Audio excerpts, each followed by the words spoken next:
Yoganandaji, for those beautiful words of introduction. And we dedicate our evening to our great Guru, Paramahansa Yoganandaji, and our lifelong inspiration and guide, Swami Kriyanandaji, who is very much with us, even though he has left the body. We also want to thank all of you for joining us tonight, and thank all of the many, many volunteers who have helped make this a beautiful evening. As Daljit Ji said, this is a wonderful topic. How do we find God in daily life? And I think for me, when I meditated on this topic, I thought we need to divide it into two parts. First, how do we find God?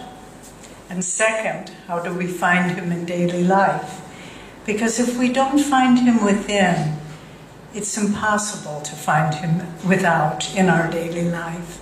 So we must begin by doing the things that will develop an awareness of God's presence, to find God in our life.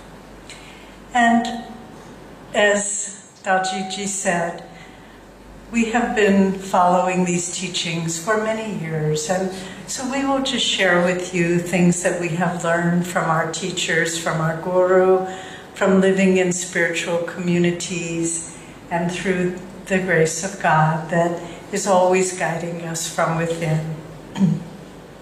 I think the first thing that's very important about finding God is to remember Him, to think of Him all the time by doing inward japa, calling His name, inward chanting, remembering His presence. And as we go about our life, to just keep the mind ever going towards God. Don't, Lahiri Mahashaya, we celebrated his Mahasamadhi yesterday, and his birthday is coming up in a few days, our Param Guru. He said the minutes are more important than the years, meaning we can only experience, we can only think about God in this moment. We can't think, oh, tomorrow I will think about Him. That tomorrow never comes. We only have control over this moment. And so to try to remember God as much as possible, to think of Him as we go about our life. Yoganandaji said, he has a beautiful poem, God, God, God. And he said the words, no matter where I go, the spotlight of my mind forever keeps turning on Thee. And in the battle din of activity, my silent war cry will be, God, God, God.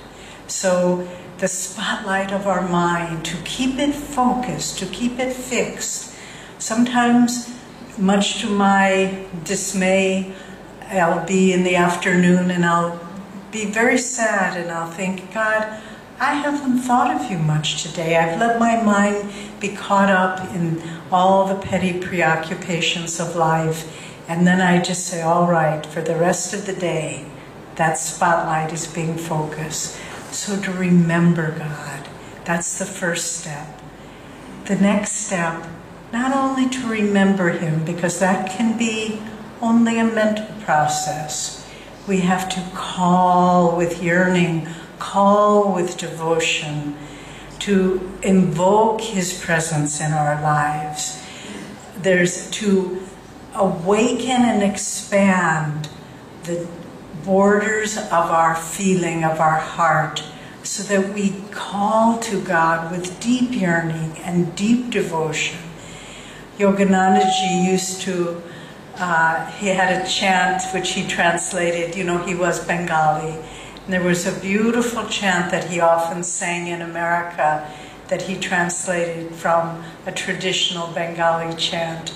And the English words were, Divine Mother saying to the devotees, she says, O devotee, I can give thee salvation. Ask of me salvation, but not my love and devotion, because when I give that away, I give myself away. And so it's a very sweet way of saying that even salvation, even samadhi, God can give you that, but more priceless, the greater treasure is for God to awaken within our heart true devotion, true yearning. And when we have that, that's the greatest treasure of all. And so to call to God, in his beautiful book, The Holy Science, by our Param Guru, Swami Shri Yukteswar, he says, one cannot put one foot in front of the other on the spiritual path without the heart's natural love. And so we need to work with the love of our heart. Yes, it's fine to love our family, to love our friends, but there's something so much more. A friend of mine gave me a book, an interesting book, and there was a quote in it that I found very interesting. Someone said, in each of us, in our hearts, there is a God-shaped hole that only God can fill. So it's like a square peg in a round hole, you know. Nothing else can fill that hole in our heart except God's presence. And so we need to try to expand the boundaries of our heart, to say, Lord, I just love you a little bit, but I know that's not enough. That's, once we shared this story recently, but Swami Kriyananda, as you know, was with Yoganandaji for the last 3.5 years of his life, of Master's life. Swamiji was a young man. He came when he was only 22 years old. And he was sitting one day at Master's feet with so much devotion, so much gratitude to be at the feet of such a great, great man of God, one who is one with God. And in his mind, Swami Kriyanandaji was thinking, Master, teach me to love you as you love me. And Master looked at him, picking up his thoughts intuitively, and he said, how can the little cup hold the whole ocean? Meaning your cup is too small.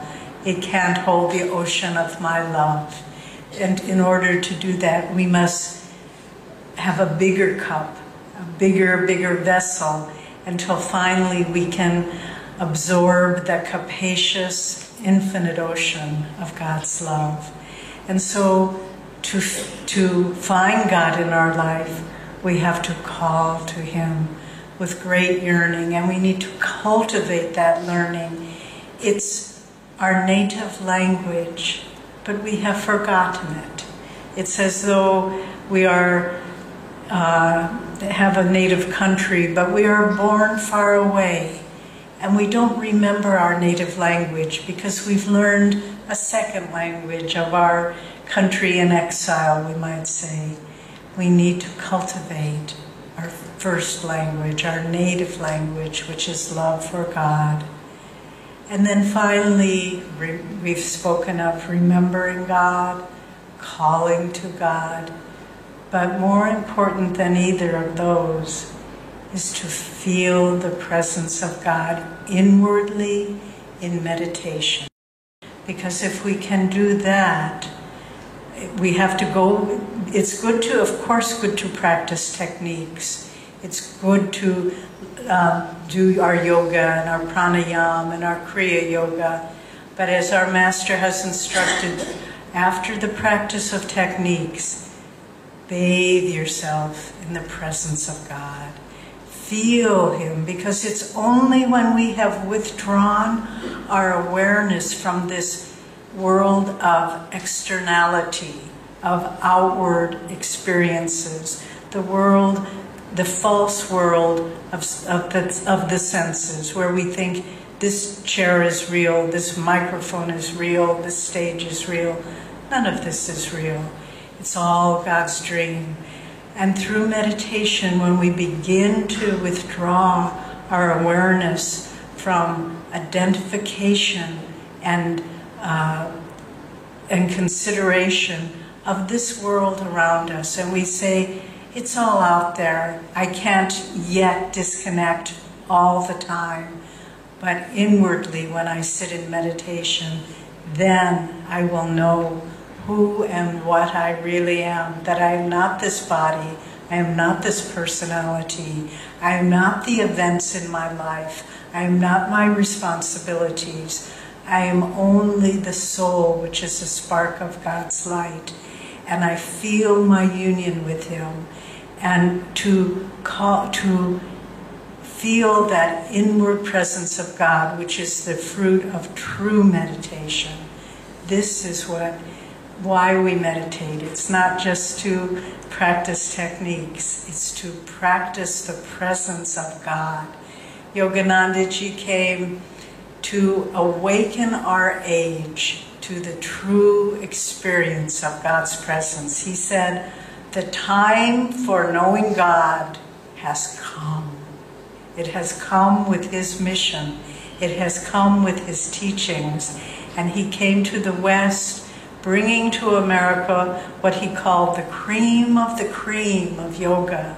And through His great disciple, Swami Kriyanandaji, He's trained acharyas who spread out throughout the world, bringing these teachings now.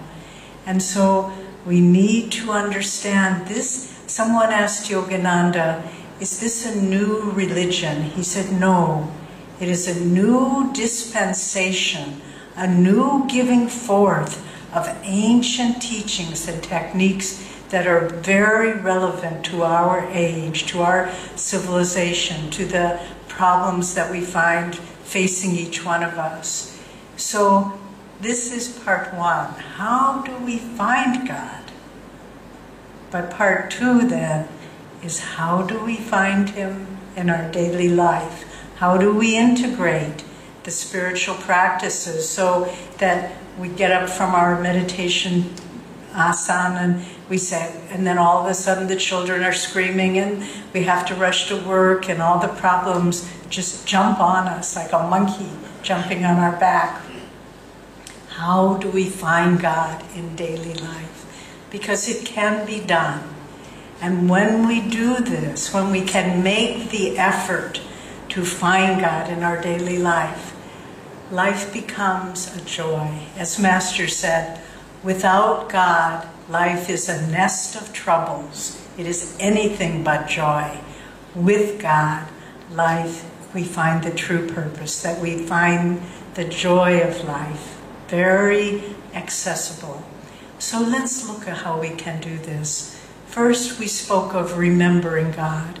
Well, as we go about our daily life, when you wake up in the morning, try to train yourself. First thing, do a chant. Think of God.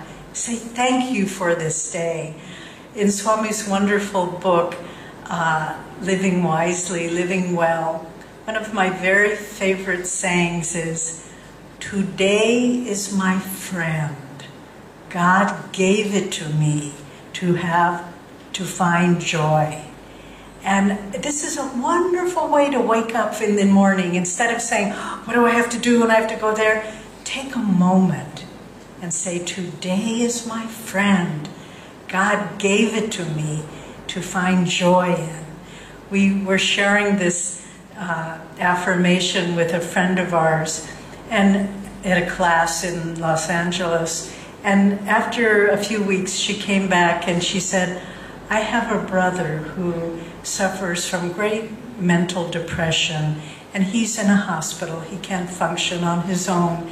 And one day I went to visit him after our class, and you know how there is a whiteboard in many hospital rooms where the doctors and nurses write down instructions. Well, our student said, I wrote that affirmation on the board in my brother's room. Today is my friend. God gave it to me to have joy in. And I wrote that on the board, and the doctor came in and he said, where did you find that? He said, I'm going to have the nurses write that on everyone's room, on the board in their room, so that can give them something to wake up with joy. So when you wake up in the morning, let your mind be uplifted, even before you sit to meditate. Before you go to sleep at night, think of the day. And if there are things you regret, oh, I wish I wouldn't have said that, I could have been nicer, I could have been more honest, give it all back to God. Just say, Lord, this day is your day. I did the best I could in it, but it's your day. And so to remember God at key points before you take food. Does the food really need to be blessed? Does it need our blessings? No, but we need to think about God. So before you put anything in your mouth, just think about, God, I'm offering this to you. We had a friend who did a lot of traveling for his work in his car. And he said, whenever I unlock my car, that's my mnemonic, my memory tool, I think about God when I unlock my car. And so these little ways we can build it into our life. We had a friend who had a little runner's stopwatch, and he said it every hour, it beeped.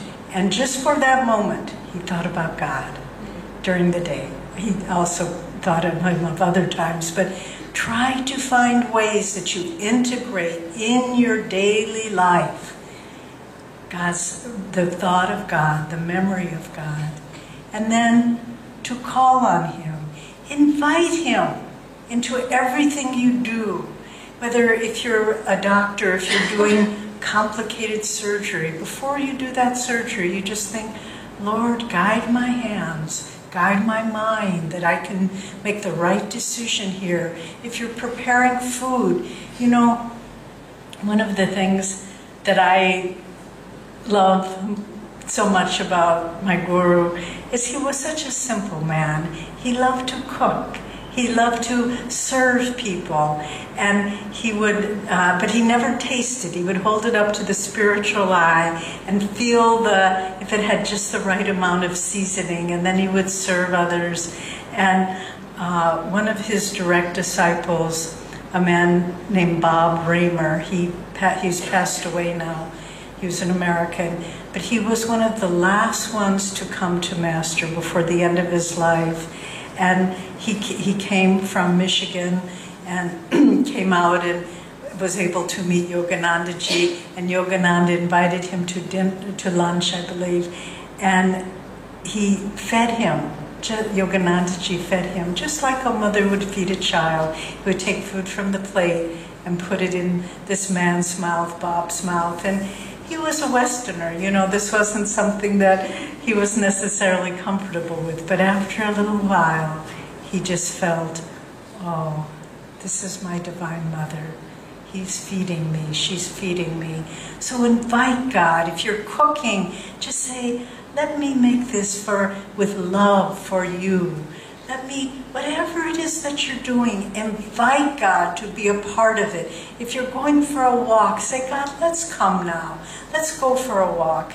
I remember a beautiful little moment in my life many years ago. Many years ago, probably more than 40 years ago, when I was new on the path. And I was going for a walk. I was visiting, actually, my family in the city where they lived. And they were not devotees, but they were wonderful, wonderful people. I was very fortunate to have such a family. And I was going for a walk one day by myself in the streets of the city, and Masterji recommended that we memorize his poem, Samadhi. It's found in Autobiography of a Yogi, if you would like to find it. It's a beautiful poem, probably the most profound statement of a high spiritual state ever put into the English language. And so many of us have memorized it and repeated regularly in our meditation. And there's one line where Master says, the sparrow, each grain of sand, falls not without my sight. And I was walking along this day, and I was inwardly repeating this poem to myself. I didn't have any devotee friends there. And my eyes were sort of semi-closed, just enough so I could see where I was going. And just as I said that, and I was trying to, hey, Master, come with me on this walk, invite him, call him into my life. And just as I said that line, the sparrow falls not, my foot touched something, and I looked down, and there was a little sparrow that had fallen from a tree and had died. It was lying there on the ground, on the sidewalk, and my foot just touched. And it was like Master was saying, the sparrow falls not without my sight. You are not without my sight. I'm always with you. If you invite me to be with you in every moment of your life, even the difficult times, I would say especially during the difficult times, invite him to be with you. Invite that presence. And then finally, remembering, calling, and then feeling. Be aware that God is always there. Oh, try to, when you feel his presence in meditation, try to stop throughout the day and say, Master, are you there? Can I feel you? And you will be surprised how often you just feel this beautiful reassurance, beautiful things that could not be simply coincidence. Like when I stepped on the little sparrow. Just, if we want to feel God in our daily life, we have to expand our awareness, we have to invite him, and we need to be aware on a greater than sensory level that his presence is there. And coupling all these things now, remembering, calling, feeling, with right attitude, the attitudes that help us to get through our daily life. And what are some of these to help us to feel God there? The first one, I would say, is a sense of nishkam karma. Whatever we have to do in our life, just think, God, I'm doing it for you. This is service. I am free. I really don't owe anyone anything. I come into, as Lahiri Mahashaya said, we come into this world alone, we leave it alone, we exit alone. And we need to remember that however many responsibilities we have, nevertheless, this is God's life. And try to go about have the attitude as you go about your responsibilities, just saying, whatever comes, I am not attached to the outcome. I'm not attached to the results. I do this only in service. I remember reading a wonderful illustration that Ramakrishna gave, where he said the devotee should live in this world like a maidservant in a rich man's home. In the morning, they leave their little village, they come to the rich man's home, they clean and wash and cook, whatever they need to do, but then at the end of the day, they return to their home. That's a metaphor, of course. Our home is our home in God. We leave that, we go out into the world, we do what we need to do, but then at the end of the day, return to your home in God and give it all away. It's not yours. I remember when I was a little girl, I would watch my parents and my family, and they would rush around and be doing this and be doing that. And I remember just watching them and feeling very inwardly detached and not really understanding, why are they so concerned about all these things? Why is it so important to them? And I never really did understand, unfortunately. That's why I left that life. But in any case, to do what you need to do, but with a sense of inner freedom, not with attachment. Another very important attitude is to have as Master put it, be even-minded and cheerful. No matter what happens, we don't have to react to it. We don't have to say, oh, this is terrible, this is wonderful, oh, I'm so happy, oh, this is the worst thing that could happen.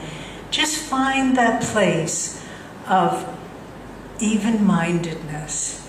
Yoganandaji gave a beautiful illustration. He said, think of the horizon line. The superconscious state, or the state of God awareness, is like the horizon line of the ocean, where there is the sky above and the ocean below. But that simple, thin line of the horizon, that's where God's presence is. And so to find that point, not the elation, not the depression, but just to live with equanimity. Because if we want to find God in our life, we have to rise to His level. We can't say, come down to mine. Come down to my emotions. Come down to my anger. Come down to my bitterness or jealousy or depression, any of those things. We have to rise up to His level and say, I will live on that level of calmness and peace. And then finally, my last point, and then I invite Jyotishji to share.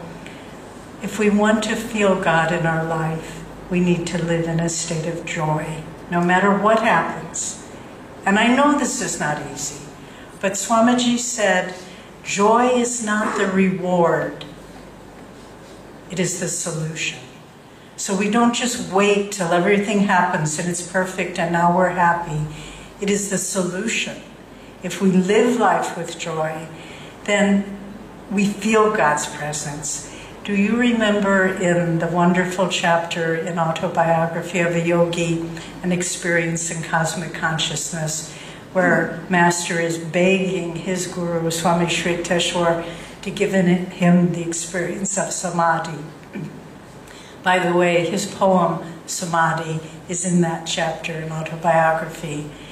And finally, Sri Yukteswar agrees, and he touches Master, taps him on the heart, and then Master describes that experience. So beautiful, so beautiful. Please read it in his words.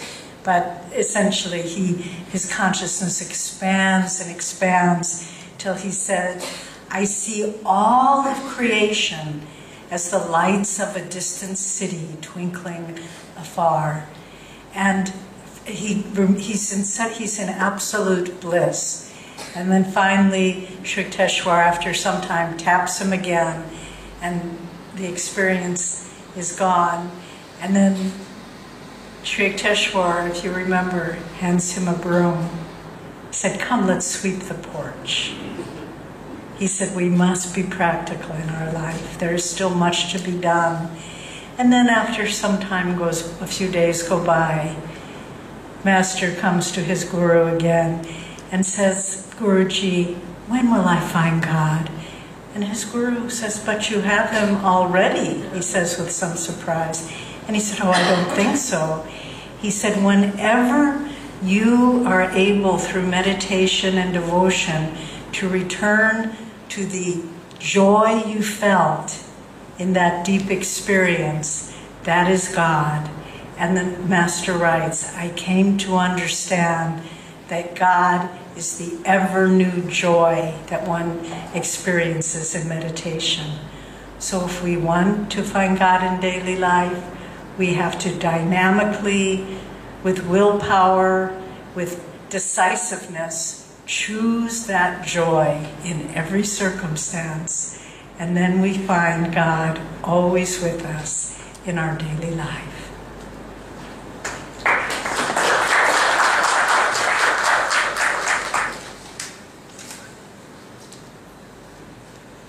Namaste, my friends. This is a very auspicious time to be talking about this subject because, as Devji mentioned, yesterday was the anniversary of the Mahasamadhi of our Param Guru, Lahiri Mahashaya, and Monday will be the anniversary of his birthday. So these few days are very blessed by his presence. And if you remember the story in the autobiography, or if you don't remember, I'm going to tell you the story. When Lahiri was 33 years old, he was apparently, for a reason that he couldn't understand, transferred from, in work, to the foothills of the Himalayas near Raniket. And during that time, even though he had been transferred, he had very little to do. And so he would take to taking long walks in the foothills of the Himalayas there. And one day he heard a voice calling to him, "Lahiri, Lahiri, come, Lahiri, come." And so he followed that voice, and it eventually led him to a small area where there was a sadhu sitting, and it turned out to be Babaji. And Babaji said to Lahiri, "Don't you remember me?" And Lahiri said, "No, sir, I don't." And Babaji touched him on the chest, just as Sri Yukteswar had touched Master on the chest. And Lahiri went into a high state of samadhi, and he remembered that he had been Babaji's disciple for many lifetimes. And then in a little cave, there was his little eating bowl and his asana that he sat on from his past life. And he went into a deep state of samadhi for many days. And at the end of that time, Lahiri asked, in fact, begged Babaji to allow him to return, to stay there with him in that little band that was with Babaji and had no worldly responsibilities, had only a simple life in God. Now, we can think that, but if Babaji is really in charge of the spiritual development of this planet, I don't think he's without responsibilities. So let's assume he's got his job tasks to do also. But nonetheless, we have this fantasy that he is just there able to relax and be with God. At any rate, Lahiri wanted to stay with him. And Babaji said to him, "It is not without purpose that I have waited until you have a life of responsibility." By that time he was married, he had a job, and he had children. It was not without purpose that I waited until you had those worldly responsibilities in order to call you here and to give you this awakening, because it's your job to return to that life and to show men and women everywhere that they do not have to leave the world in order to find God, but that you can find God even if you carry on your worldly responsibilities. And so, in fact, this was the reason, really, that Lahiri incarnated.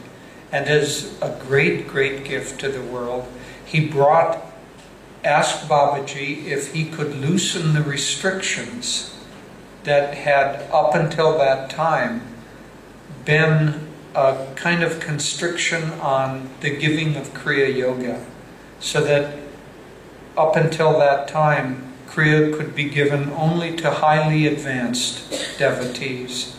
But Lahiri said, there are hungering men and women who want to know God, and they need this technique in order to become highly advanced.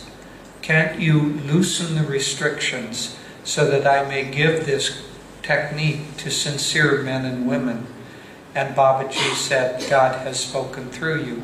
In fact, it was all a drama. It was time for a new kind of worshipping of God to be released into the world. And we are the recipients of that grace, because our path teaches as its central technique the technique of Kriya Yoga. But the point here is that this path of ours is not a world-rejecting path. It is not part of our teachings to say that if you want to be holy, you must leave your life of responsibility, you must leave your family, you must renounce everything and go off into the Himalayas and think only of God. That is not our path. Our path is to find God in the midst of daily activities, in the midst of responsibilities, in the midst of having a family and having children, and in the midst of all of the difficulties and noise and tumult that comes with a life of worldly responsibilities. And therefore, we are given the teachings that help us with that. Last week we went to Calcutta, and during that time we had the opportunity to give an initiation into Kriya at Master's Boyhood Home at Forgarpar Road in Calcutta. But the day before, in fact a week ago today, we went to visit the tomb of Mother Teresa of Calcutta. And it was a very, very inspiring time, an inspiring visit. And when we went there, we were introduced to one of the people who had come very, very early. She was the second sister to come to Mother Teresa. Her name now was given at that time is Sister Gertrude, or Mother Gertrude. And she has been with Mother Teresa all those many years. She came in 1948 and became a physician, and was in fact the physician that attended to Mother Teresa for her entire adult life. But she said something very beautiful and very pertinent to all of us. She said that Mother Teresa told them three things. She said the heart is to love, the mind is to think of God, and the hands are to serve with humility.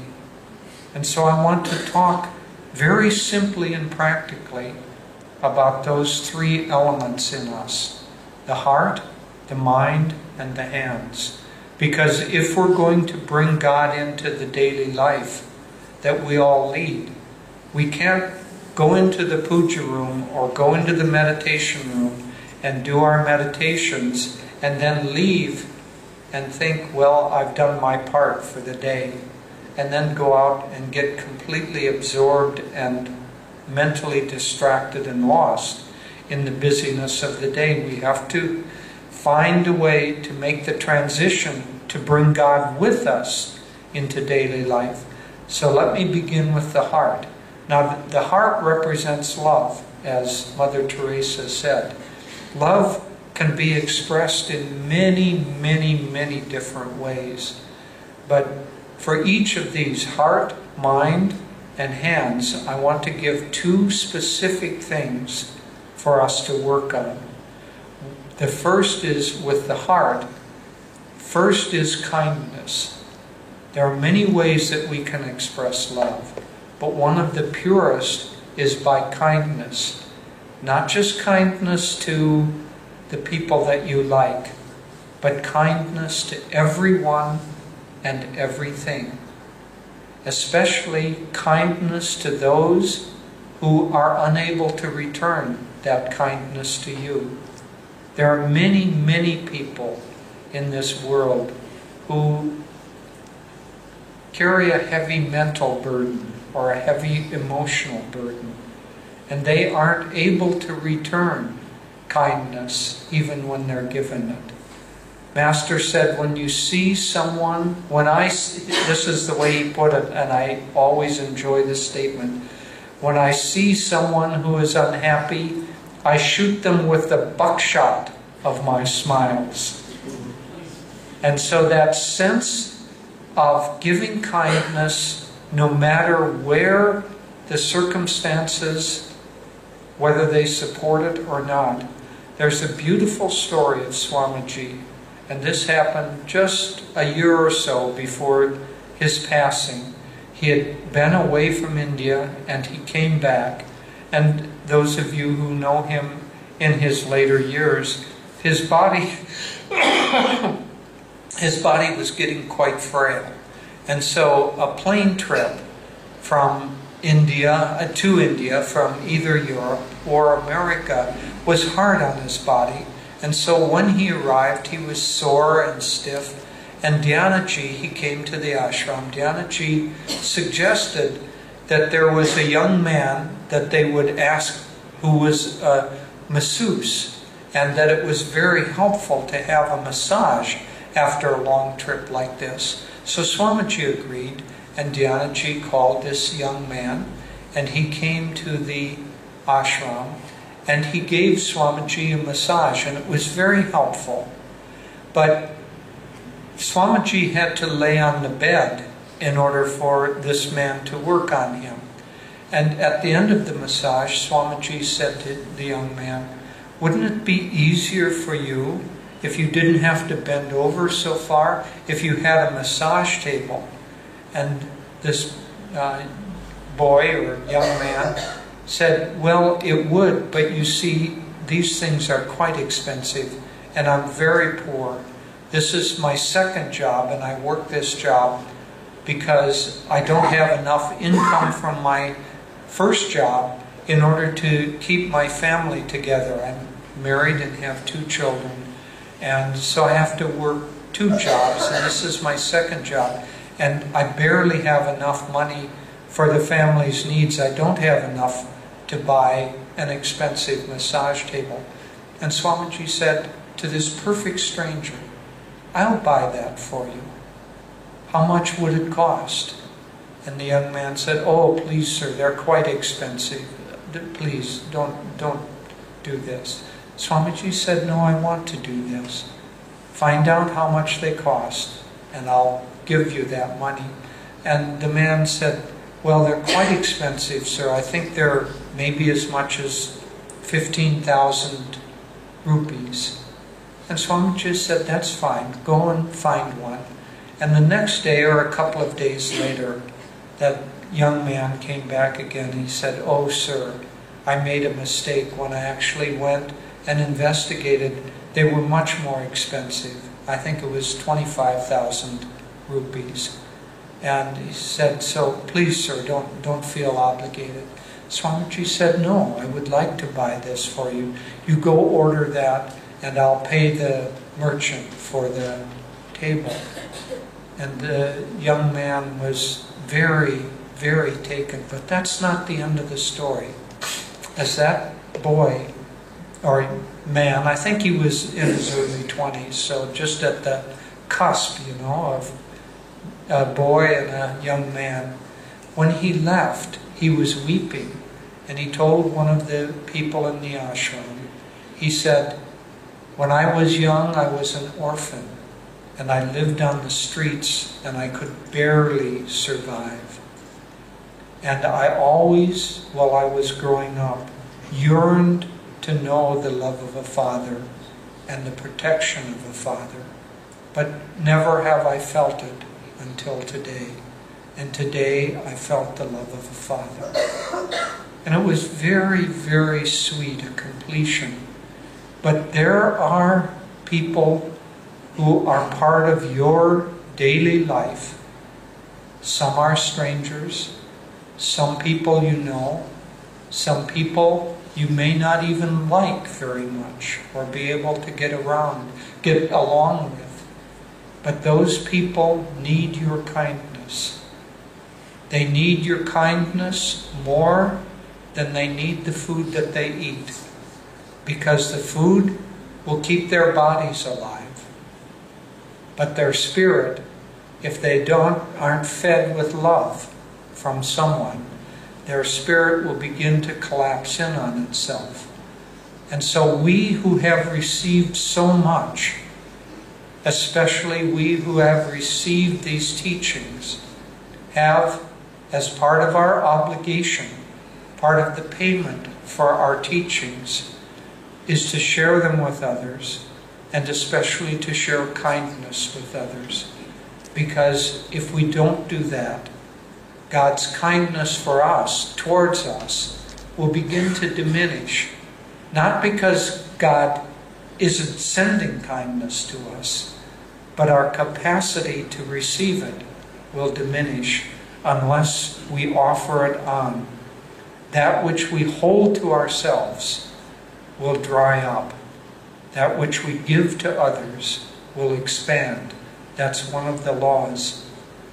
One of the beautiful prayers of Master, beautiful prayer, is, Lord, reveal thyself to me, that I may understand your laws and precepts, and through them understand the purpose for which I was sent. Lord, let thy will, not my will, be done through me.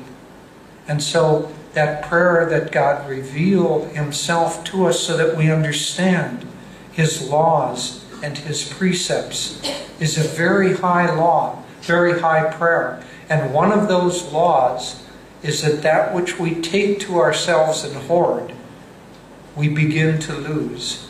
And that which we receive and give to others, we begin to expand, and we're given more. That's the story in the Christian Bible of the talents. There were 3 men, they were given talents, a certain amount of money. And one of them hid that in the ground. And the second one kept it for himself. And the third one helped other people with that money. And then the landlord or the lord of the region came again and asked each of them what they had done with that money. And he who had hid his money in the ground, the overlord took that money and took it away from him. He who had used it for selfish reasons, the Lord did not take it away, but did not give him any more. His was used up. But that person who had helped others, he heaped upon him more in order to help those others. A beautiful parable, but it's a true reflection of these laws and precepts. If we learn them, our life will turn around. So kindness is one aspect, and every day try to find a way to be kind to someone who may be a little hard for you to be kind to. That means probably a stranger, or even harder, someone that you have personal difficulties with. Give them kindness and see what happens. The second attitude of the heart is gratitude, because kindness is to receive and to give on.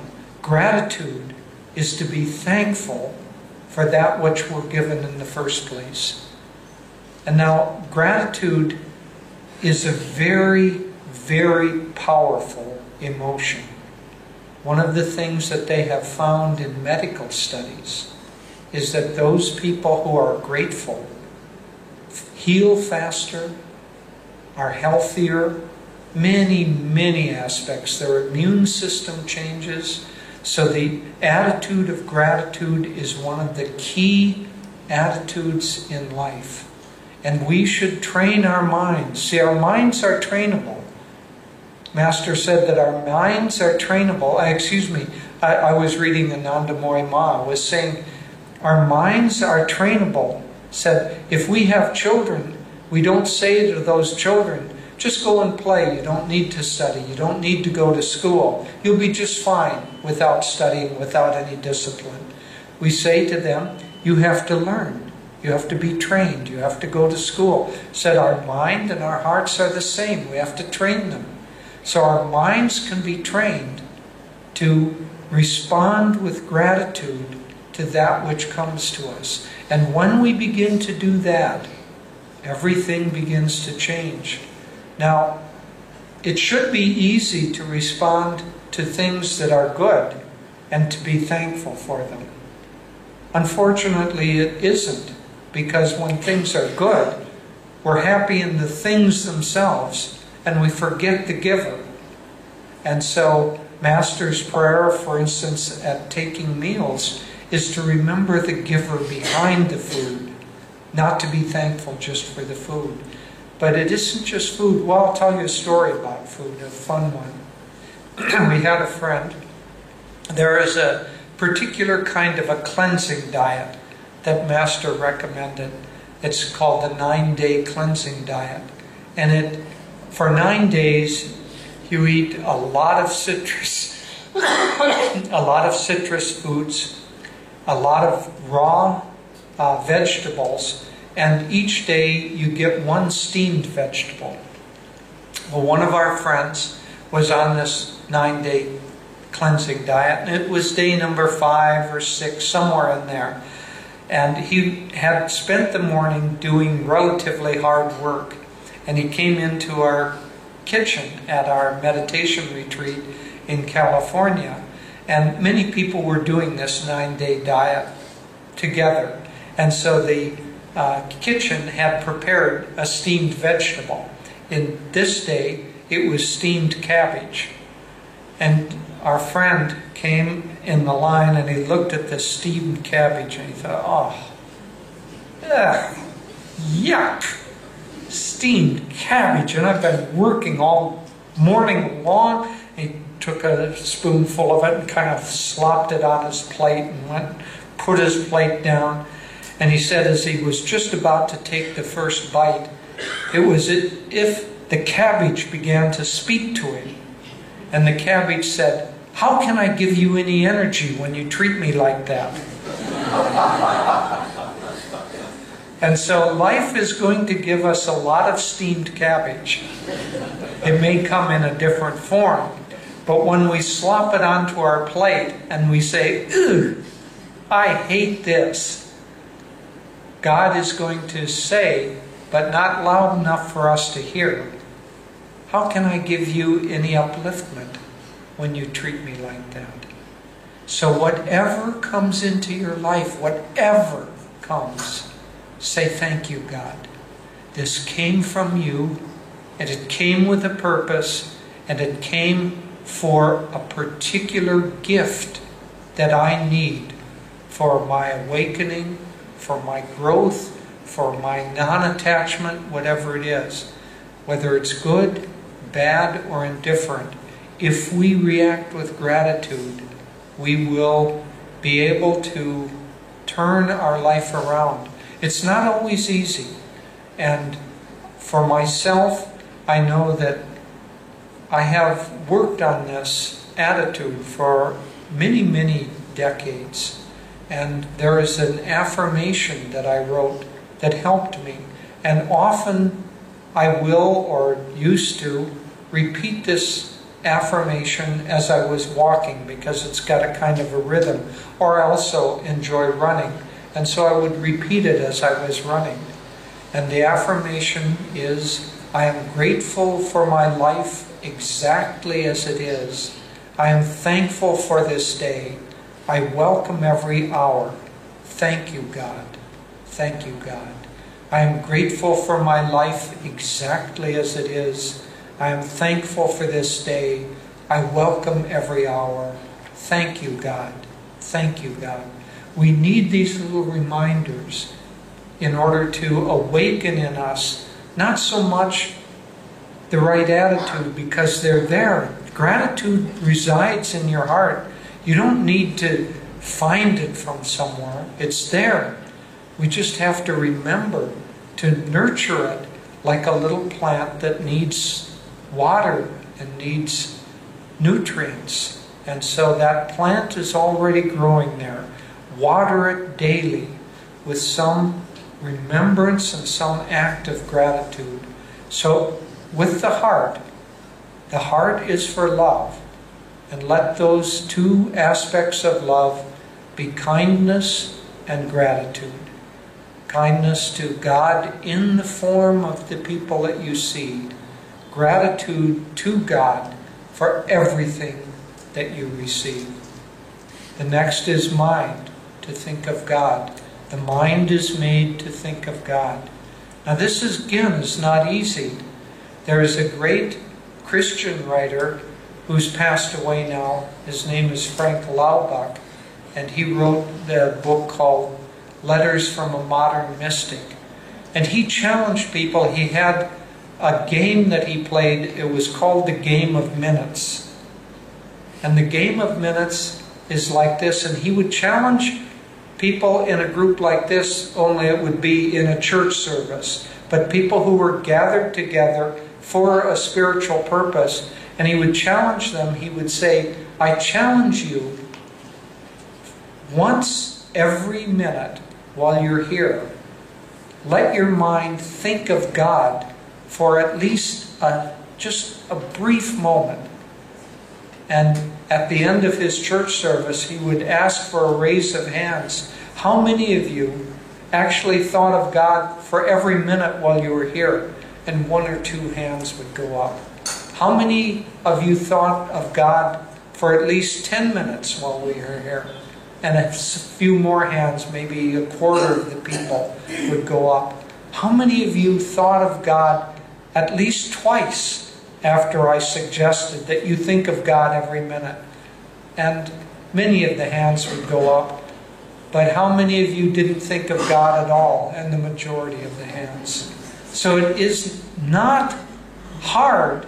It isn't the time. It's the non-ability to remember to do it. And so we need little reminders for the mind to think of God. I would suggest two. Davey's already touched on one. She memorized, as many of us have, the poem Samadhi. And repeat that. Memorize something that is particularly meaningful and touching to you, and repeat that periodically through the day. There are many, many gaps in the day. You know, when we give a talk like this, remembering God in daily life, people usually bring up the hardest thing. Yes, but I'm very, very concentrated. I'm working on a formula, and I really have to concentrate on that formula. How am I going to remember God in the midst of doing that? Forget the difficult times like that. Remember God while you're waiting in line. Remember God while your car is stuck in traffic. Remember to repeat your little prayer or the poem during the gaps in your day, which are many, many, many. During the times that your mind needs to be engaged, you can't actively think of God at that time. But as Ramakrishna said, be at that time like the cow. The cow can be grazing, but it always knows in the back of the mind where the calf is. Ah, the calf is over there. So you can be busy doing your work, but you always remember God in the back of your mind. But during those times when your mind is not engaged, then actively engage it at that time in the memory of God. And if you do that, God will become more and more active and present in your life until it becomes very active. If you will take a single chant, and this I highly recommend, a single chant, one that you really like and resonate with, and repeat it over and over and over. Don't do many different ones. Go with one for a long time. You will find that in the middle of the night, if you wake up, that chant is going in your mind. In the morning, as you come out of slumber, that chant is going in your mind. During the day, when you are able to have a little break, that chant is going in your mind. So take one thing and keep repeating it, or one poem and repeat that. And I would suggest, as Daviji did, Samadhi, or this other poem that she quoted also, God, God, God. It's a beautiful poem. And if you repeat that over and over, God will become actively present in your life and become really a part of it. So one way for the mind to think of God is to take one thing and make it your own until it resonates in the very beating of your heart, in every breath that you take. And it can be done. I know it can be done. The second is to stop once in a while and think of God. You may be thinking, well, I'm so busy I don't have time. I just read an article where they had done some study to find who produced the most work, who was the most efficient.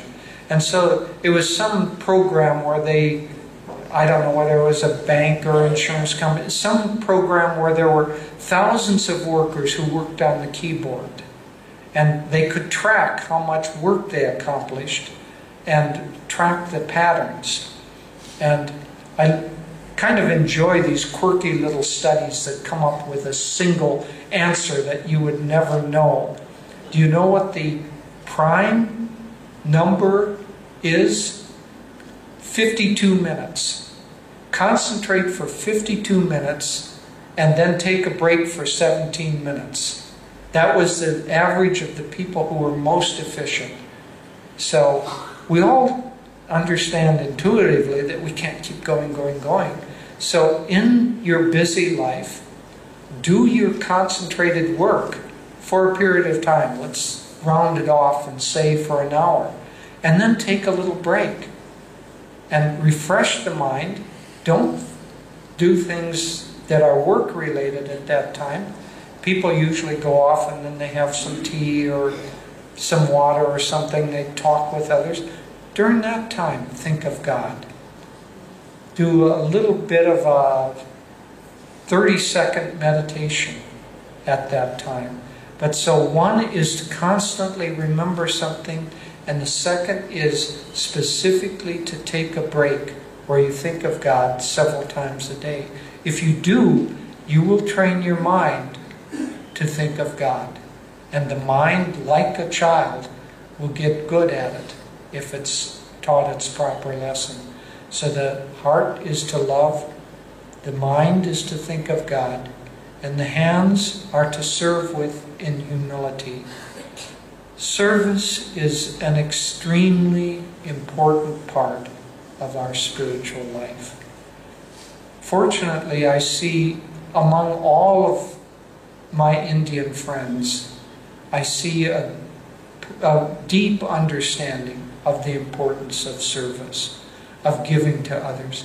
There must have been, I don't know, take a guess, 25 or 30 people who were serving, decorating the beautiful flowers and the little paintings here. And people just come and enjoy serving. One of the reasons that Ananda throughout the world has become as vibrant and as beautiful as it is built upon tens of thousands of days of service. And service is just to work without thinking at all of what you're getting back. Just work for the enjoyment of it. But make it personal also. What we're really trying to do is understand that when we serve, we're using our hands to give to God. Mother Teresa, of course, became an example throughout the world to take that energy of service and serve the poorest of the poor. And because she did that and inspired others to do that, she has uplifted the general consciousness of the whole world. No one can think of Mother Teresa without having their consciousness raised. And because of that pure service. So find a way to give service, but she didn't do it abstractly. She did it impersonally, but in a very personalized way. We heard a recorded talk of hers one time, and she said she was at that time visiting London, and she was being driven somewhere in a car, and they were going through a park, and she said, "Please stop the car." And she went over. She had noticed that there was an old man who looked very lonely, and it was a cold day, and he was not well dressed. And so she went over and she took his hand. And he looked at her and he said, "Your hand is very warm." And she said, "Yes, my hands are always warm." Well, why were her hands warm? Figure it out. But then he went on to say, It's been many, many years since I felt the touch of a human hand. Well, she could feel that because she had spent her life giving to people in service. If we serve even 2 or 3 people each day, that power of God flowing through us and giving to others will increase. So here's the challenge that I would ask of you from tonight's talk. With your heart, each day,